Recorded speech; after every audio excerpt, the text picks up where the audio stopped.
You are listening to SPN, the Sports Podcasting Network.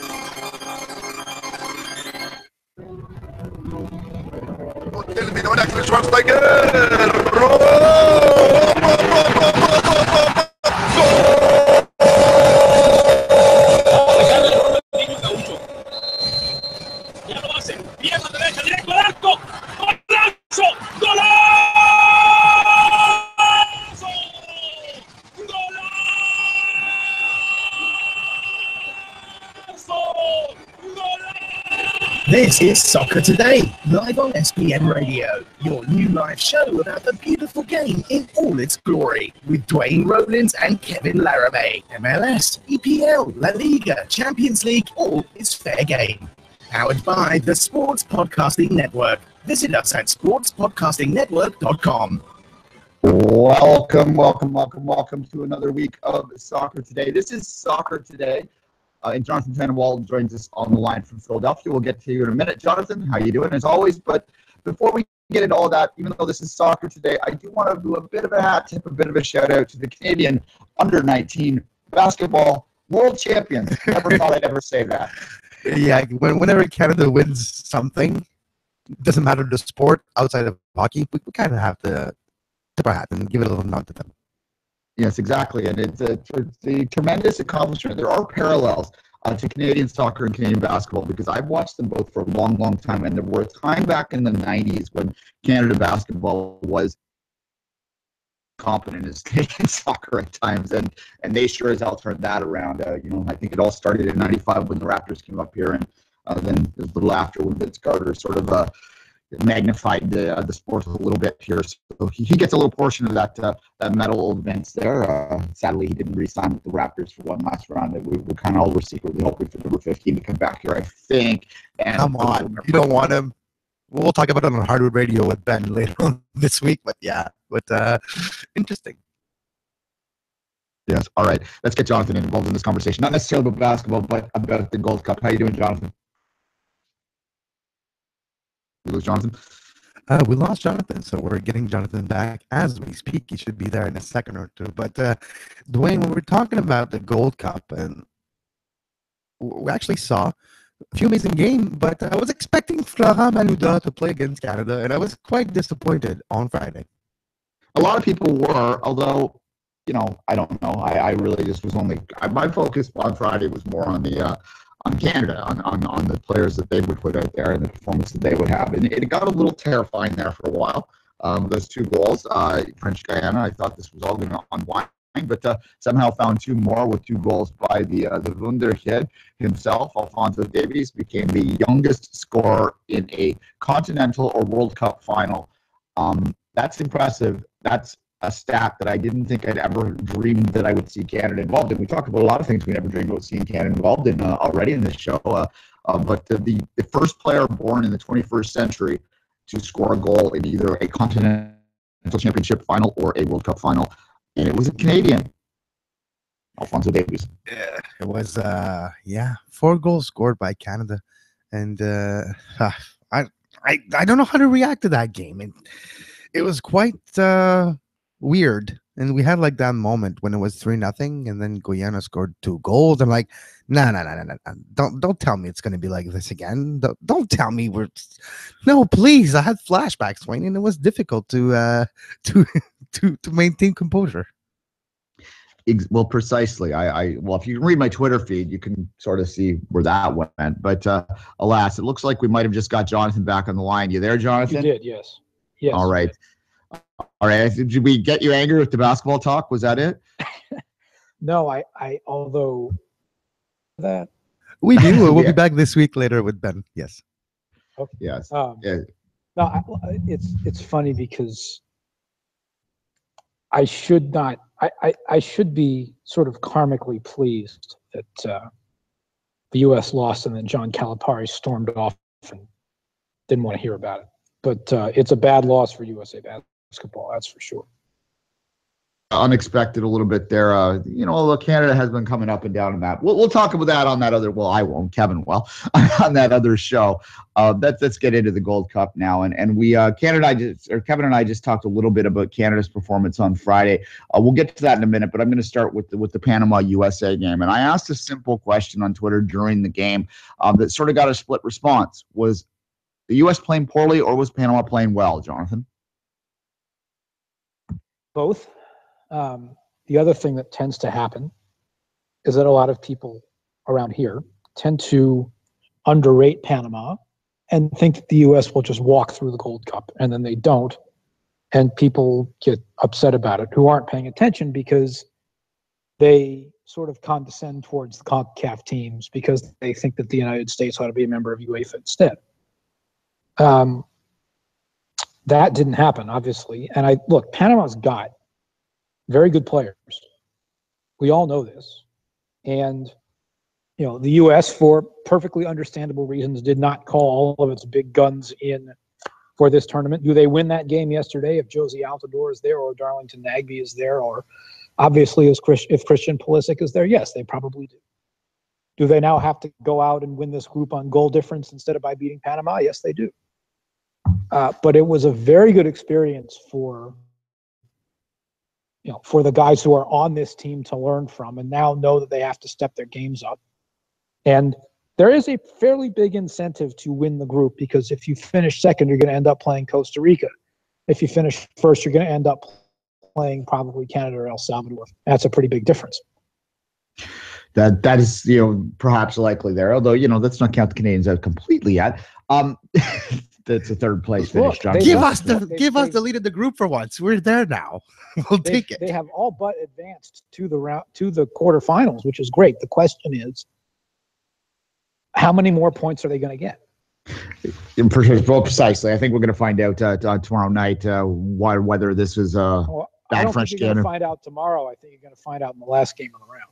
Well, no, what I meant by that is whether or not this is a team that's capable of getting more points. I think we'll be able to evaluate the performance on Friday a little bit better after we see them against another team. But let's stick with the U.S. for a little bit.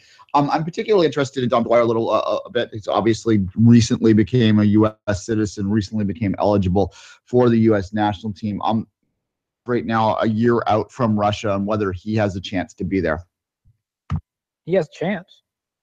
I'm pretty open at this point to anybody who gets hot and plays well having a chance. I think it is almost more instructive that he scored against Ghana than that he scored against Panama in this way. There are certain players who play very well for the national team against CONCACAF opposition, and there are certain players who are better suited to playing against European and African and Asian opposition. If you can score against both, as Dwyer has now done, that's a very good sign. I don't think he's going to displace Josie Altidore or Bobby Wood at the top of the depth chart, but I can certainly see him being a spark plug option off the bench, a sort of a super sub who can come in and make life very difficult for somebody else. And I think that's a perfectly acceptable thing to have on a World Cup roster. When you're looking at the roster for the Gold Cup, this MLS-focused roster with some debut like Dom Dwyer's, for this Group B that includes Martinique, Panama, and Nicaragua, was it a good decision, good roster? Were you pleased with the 23 men that were chosen by, I was going to say Jurgen Klinsmann, that's a Freudian slip right here, by Bruce Arena? Well, it sure as hell was chosen by Jurgen Klinsmann. We know that by the makeup of the players who were on the squad. I think the one omission that I was really surprised by was Sacha Kljestan. I think he could have very much helped as a playmaker in the midfield, although Joe Corona's played pretty well, so he's quieted concerns about that. I do think, look, we're going to see the big guns come in at the quarterfinal stage because at that point it's about winning the tournament.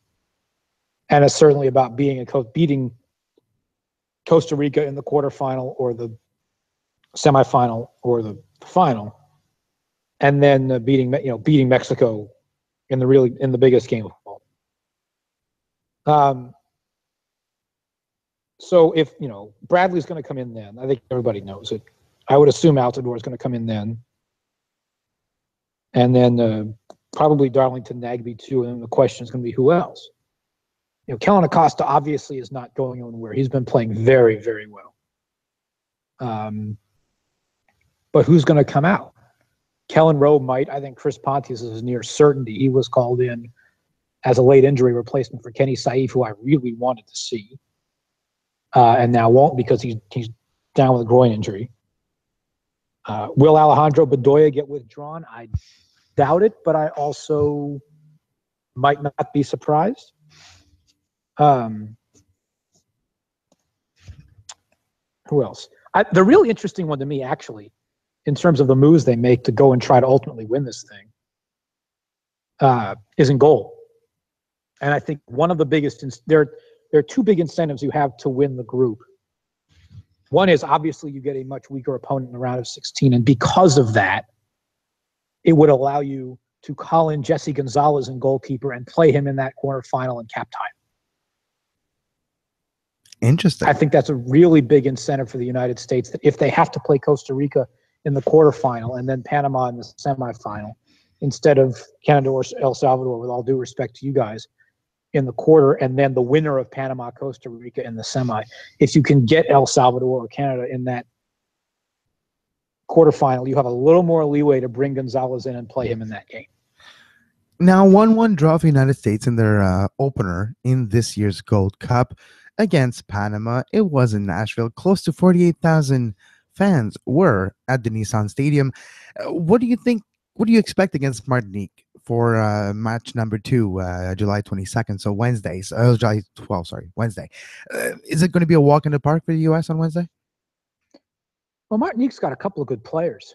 And, as we saw against Nicaragua, they can play a bit of soccer. I'd like to think, we all know Bruce Arena well enough to know that he was not pleased with what he saw on Saturday. I think we all know these U.S. players well enough to know they're going to have a little bit of burr in their saddle. They're going to want to go out and play better than they did on Saturday. I think Bruce Arena is going to make some lineup changes.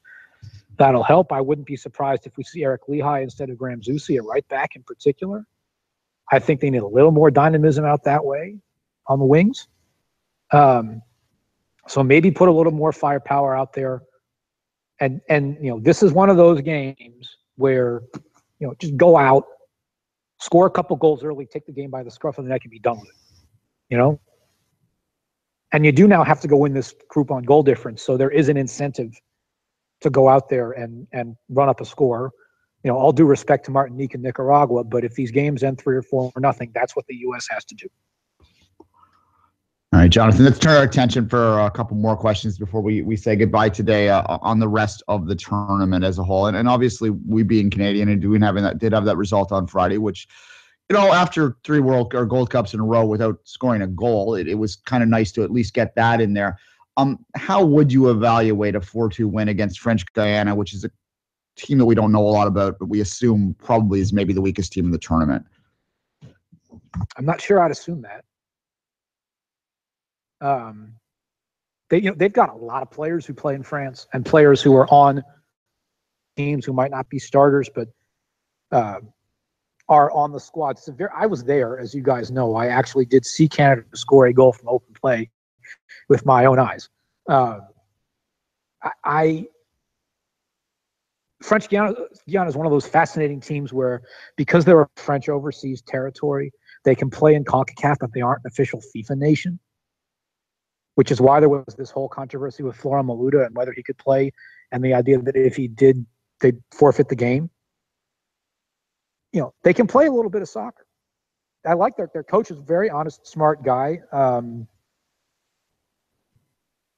His press conference was very forthright about all the challenges that they've been through on and off the field in recent times, dealing with FIFA jurisdictional matters, trying to get the team together to play. The reason why I wouldn't call them the weakest is because I might call Curacao the weakest. Just because French Guiana has brought in these overseas players. But look, Canada scored 4 goals. The second one that French Guiana scored was the one that, if I'm a Canadian fan, I'm really troubled by. Because there were a lot of defensive lapses and then a big howler by Maxime Crépeau, who Kevin has got a lot of talent, but, boy, he can't make a mistake like that on a stage like that. Jonathan, you mentioned you saw Canada score a goal on the run of play. You actually saw 4 of them. Alphonso Davies. Well, no, one was a set piece. Yeah, one was a set piece. Yes, true. But Alphonso Davies got 2 of those. How impressed were you, if you were, with our Canadian wonder kid, Alphonso Davies? I was impressed. And I've saw him play in person for the Whitecaps earlier in the season when I was out in Vancouver. I'm impressed. He's very good, and I like the head on his shoulders. I really like his composure. I've seen on any number of occasions the breakaway goal that he scored. I guarantee 90% of the people in that bar figured he was going to miss. Well, that history would have told us. Yes, I that was a lovely finish by a Canadian. We're not used to seeing that. And then the second goal he scored, the build-up, Hamel and ultimately Davies, was very nice. I like the head on his shoulders. I like his composure for being a 16-year-old. And I talked to Patrice Bernier for a while afterward. And you and your listeners probably saw I tweeted out the transcript of the interview Friday night afterward. And as you would expect from Patrice, who's sort of the elder statesman and the mentor for these guys, he also very much liked what he saw, and he liked the composure that these guys have.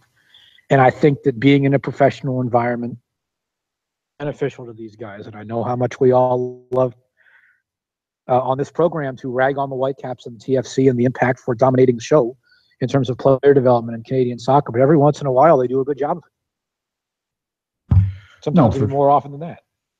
For sure. And I do, in the Ontario soccer community, have to have this conversation all the time with, people that want to bash TFC and then they ignore the good that they have done there. So at any rate, Jonathan, we'd be remiss if we didn't talk about Mexico real briefly before we say goodbye.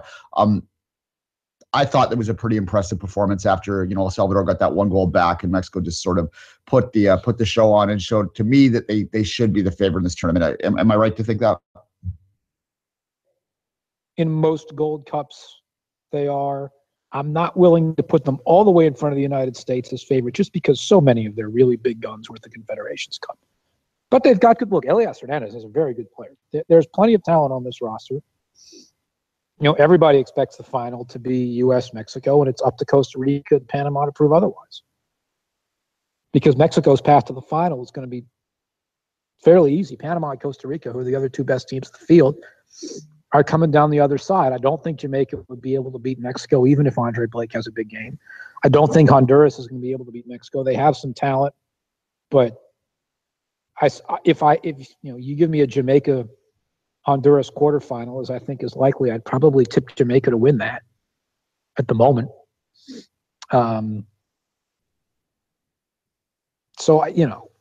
Mexico is certainly the favorite to make it there. Are they the favorite to win the whole thing? I don't know.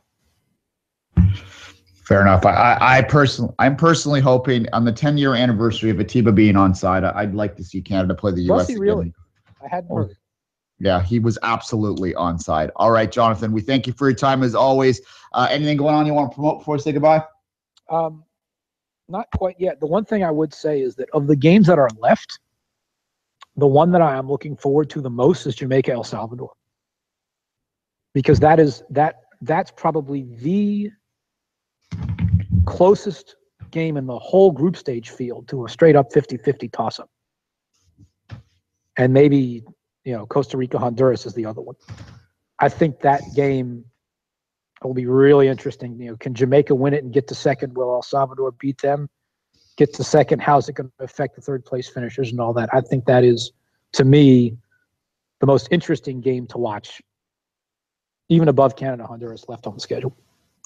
All right, fair enough. I am not looking forward to watching Canada Honduras because I am sick of Canada Honduras. But on that note, you are.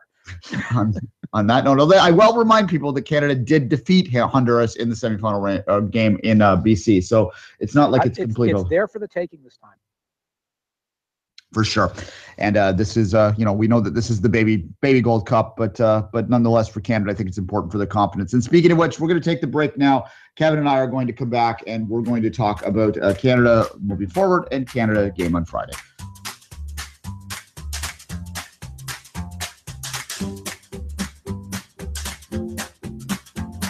You are listening to Soccer Today, live on SPN Radio.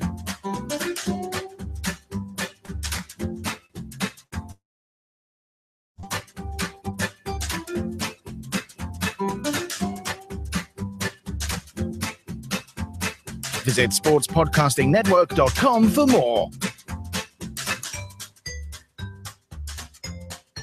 And welcome back. Duane, it's funny. Jonathan talked about Jamaica. I think Jamaica has to thank North American soccer for their success. Romario Williams, yes, former number one draft pick for the Montreal, not number one overall, but first round draft pick for the Montreal back a few years ago. Now playing in the USL, goal scoring leader in the USL. Well, he established himself in the Gold Cup last night with the cracker of a goal, a rocket from about 10 yards out that left no chance for the goalkeeper. And Darren Maddox scored for good measures for a good win for Jamaica. Yeah, two very powerful shots and one hell of a performance by Andre Blake. True. Carousel deserves something out of that game. They were dominating in possession. They dominated in shots. They were all over them the first half. If it wasn't for Blake, they have a couple of goals there. Curaçao, a.k.a. the Dutch national team C. The C team, yeah. Exactly. Yeah, that's the funny thing about the Gold Cup, because you get these teams in that like this. They're official FIFA now, but for a long time they weren't. But they're like primarily have all these Dutch players, as you say, and then you have all of the teams from the French part of the Caribbean. Well, the coach, I think the coach is the biggest influence on that team, and he's Dutch, and everything surrounding the team is in Dutch. I remember just a few weeks ago when they were in Montreal, the press conference was quite interesting because I'm not necessarily used to being lost in translation in a press conference, and that was one of the rare occasions that was happening in Montreal. It was Dutch and then translation into French into English, and it was quite an interesting. And he was talking about the Caribbean Cup, which they won, by the way, to get a ticket to the Gold Cup, but they were qualified before Curaçao. That team surprised me in Montreal, and they were really professional. And it's not something we can say for every team in CONCACAF or the Gold Cup. Usually, surrounding of the team were professional. I think we've seen this, even though they lost their game against Jamaica. Yes, I'm surprised you weren't lost in translation more on Benito Floro press conferences, because I'm not sure what language he was speaking in them half the time. But it was English. It was just very long. It was just very prolonged sentences that just never finishes. Yes, exactly. All right. Well, poor Benito. We wish him well in Costa Rica, but nonetheless, it's not going too well actually in Costa Rica. But that's something else. Yeah.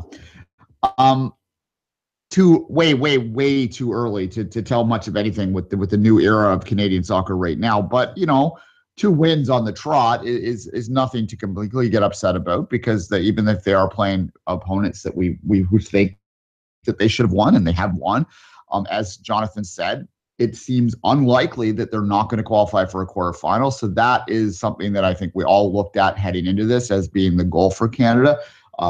I would love to see them play the U.S. I really would. They haven't played the Americans in quite a while, since the Centennial game in 2013.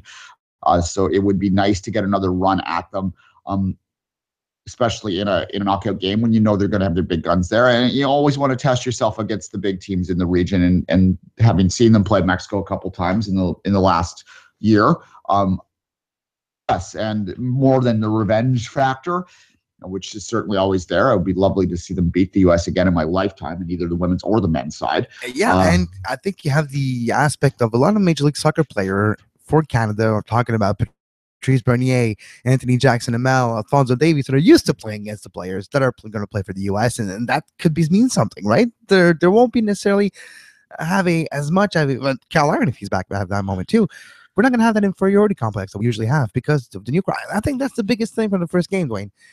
Canada got after the game. There was no all right, let's bunker down, even though we're playing a team that we think we're better on. Let's be conservative. No, they went after it, and that was quite refreshing to see in a competitive game.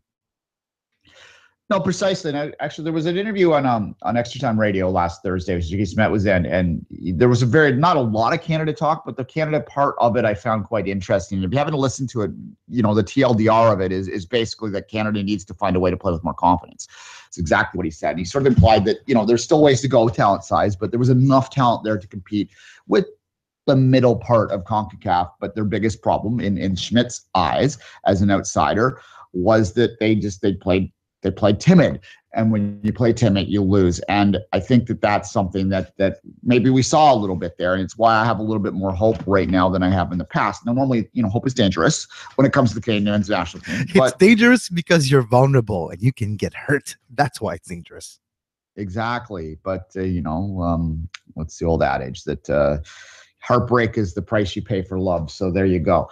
All right. In terms of the game Friday, it is very difficult to measure until I think in any tournament, not just with Canada, not just in the Gold Cup. I think it's very difficult to measure until you've seen 2 group stage games because you need to sort of compare where other teams are. I need to see how French Guiana plays against Honduras before I can fully evaluate the win.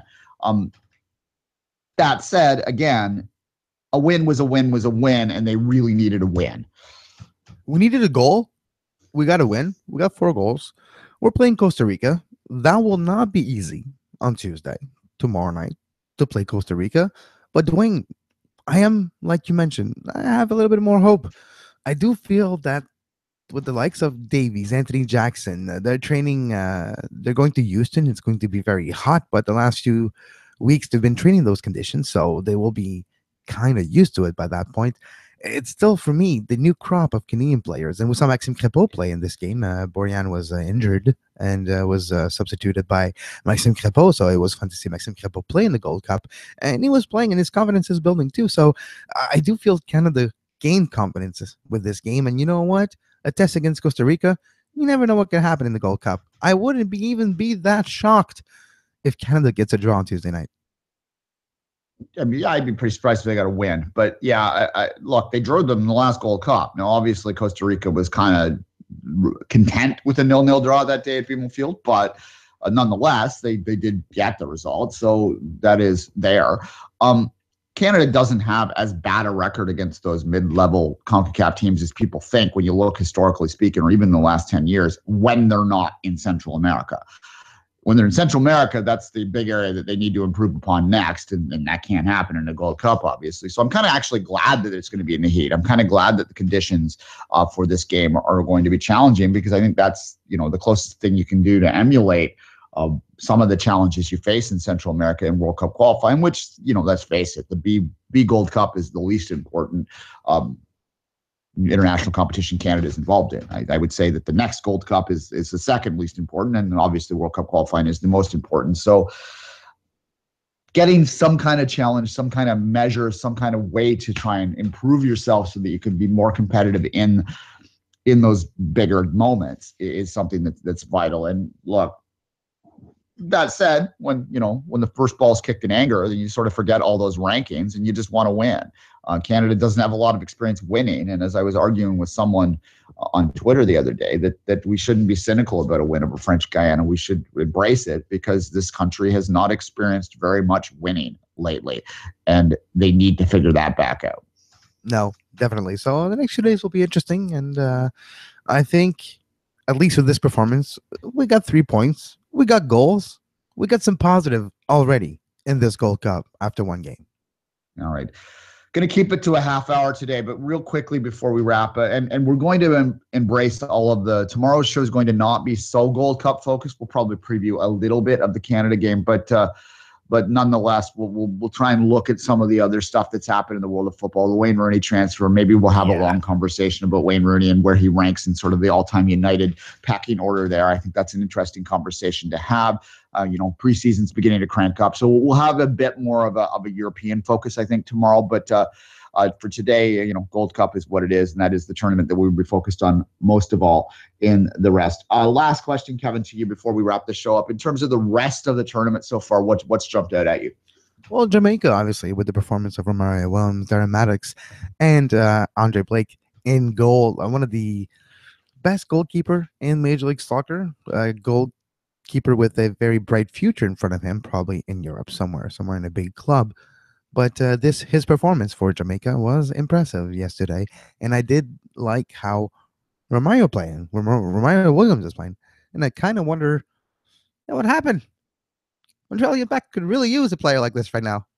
Oh wait, he used to be with the Montreal Impact, but I have to say he wasn't performing at the level that he is now back then. So there's a lot of caveat to that. But yeah, I was just reminiscing a bit watching Jamaica yesterday. Fair enough. on a more negative side of things, for God's sakes, could you please crack down on Mexican fans? It looks like a wonderful time with one exception, but that one exception is really hard to ignore. Every time the goalkeeper is kicking the ball, you mean? Yeah. Still there. They kind of cracked down on the Confederations Cup. At least it wasn't as obvious there after the first game.